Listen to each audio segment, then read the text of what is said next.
오늘은 임명제천이란 말이 내 주위에서 맴돌던 날이었습니다. 오전에 병원에 방문한 고객이야. 참, 건강 모르겠어요 하면서 평소에 아주 건강하시던 분이 갑자기 돌아가셨어요. 사업도 크게 잘하시던 분이고 지금 버려놓은 사업도 많으신 분인데 진작 웰레이징 센터 병원에 오셨어야 하는 분인데 라면서 진료를 보셨어요. 이분은 낮에는 주기적으로 심터치 하시는 분이 전신 근육이 다 아프고 몸이 아파 잠도 잘 못 잔다고 하며 얼굴도 부석부석하게 되어 내원했는데요. 심장 펌핑이 약하고 불규칙한 심장 사인이 나와 이상하다고 하면서 뭐를 하셨냐고 문진을 자세히 하니 신장결석 수술한 게 좋아진다고 하여 3일간 약을 먹었는데 이런 증상이 났다고 고백하였어요. 그 약은 심장 안 좋은 환자는 먹지 못하게 하는 약이었어요. 바로 약은 끊도록 지시하고 심터치, IVNT, 식품 처방 등 치료 후 여쭤보니 몸이 개운해졌어요 하시네요. 바로 회복되어 다행이었습니다. 심장 환자들은 항상 빙심할 수 없게 레이더 속에 넣고 관리해 주어야 합니다. 저녁에 같이 동문회 가기로 하여 나를 데리러 온 같은 과정. 동문과 차를 타고 가면서 임명은 제천이란 말이 자꾸 떠올랐어요. 왜냐하면 이 동문은 심장마비 직전 골든타임에 우리 병원에 와서 위기를 모면했다고 할 수 있는 환자였기 때문이죠. 10일 전 갑자기 몸이 좀 안 좋다고 병원을 방문하여 기본적으로 하는 심장검사 결과 급성심근경색이었어요. 눈을 의심하고 리드가 제대로 붙었는가를 확인하고 다시 반복해서 찍었는데 역시 같은 결과였어요. 정말 위급 상황인데 환자는 별로 증상을 호소하지 않았어요. 그래서 관상동맥 검사를 했더니 역시 심한 관상동맥 연축으로 나왔는데 그러나 보상 능력이 있어 보였어요. 환자가 증상을 심하게 호소하지 않아 이상했지만 과거에도 급성심근경색 심전도 소견을 정상으로 회복시킨 임상 경험이 있어서 동문에겐 심각한 검사 결과를 놀라지 않게 차분히 설명하고 바로 심장으로 혈액과 산소 공급을 시키는 응급치료를 해주었습니다.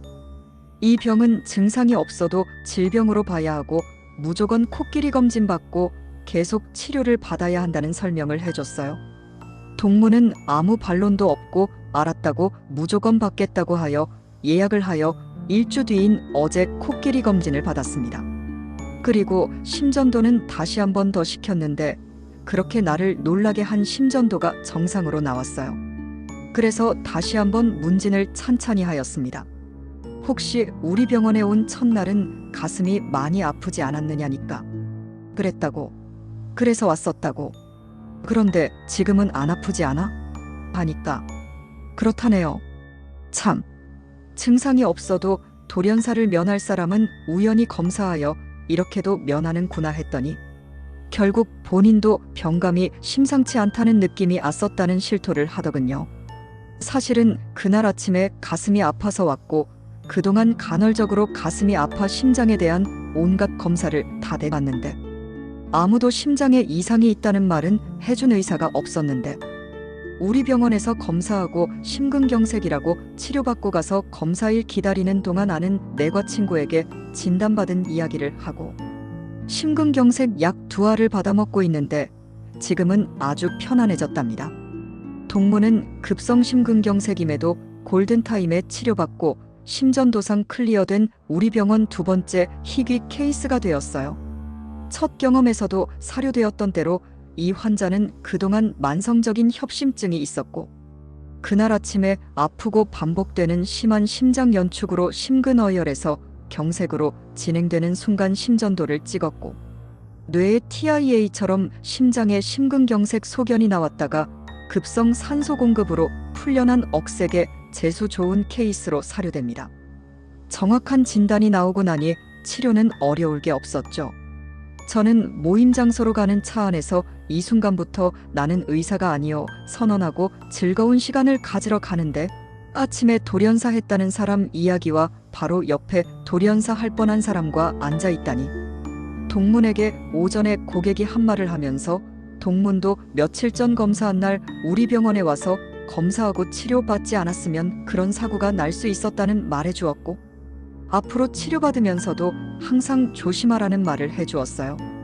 제가 하는 진료를 밖에서는 말하지 않았는데 그날 오신 분 중 한 분이, 그런데 내가 별로 말하지 않았는데도 몇 가지 검사를 해보시더니 원장님이 내 증상을 꼭꼭 집어내더라고. 아버지 치료해드리려다 자기가 살았다고 간증 아닌 간증을 해버렸어요. 그 덕에 원우회에 나가서 내가 무슨 진료를 하는지 처음으로 알린 특별한 날이 되었습니다. 저는 수유칠덕의 물 같은 삶을 동경한다고 화답하고 그 내용을 카톡에 올리겠다고 하였습니다. 수유칠덕, 낮을 곳을 향해 흐르는 겸손, 막히면 돌아갈 줄 아는 지혜, 구정물도 받아주는 포용, 장엄한 폭포처럼 투신하는 용기, 어떤 그릇에나 담기는 융통, 적응, 바위를 뚫는 끈기 인내, 유유히 흘러 바다를 이루는 대의. 많이 들어보셨겠지만 너무 본받을 만한 그리고 너무 고마운 물입니다. 우리의 생명을 유지시키기도 하는 물. 공기처럼 별 고마움을 느끼지 않고 살지만 건강하시고 싶으시면 이 고마운 물을 한 번 더 생각하시고 하루에 자기 몸무게에 30을 곱한 만큼 드세요. 충분한 수면을 취하시고 운동하시고 과식하지 마시고 쾌변하시면 병원에 오실 일 없습니다. 그런데 이렇게 반듯한 생활 습관에도 불구하고 혹은 부득이 지킬 수 없는 환경으로 어떤 증상이라도 느끼시면 그때는 바로 저 같은 의사의 도움이 필요합니다. 오늘의 화두가 건강이라서 한 말씀 올렸습니다.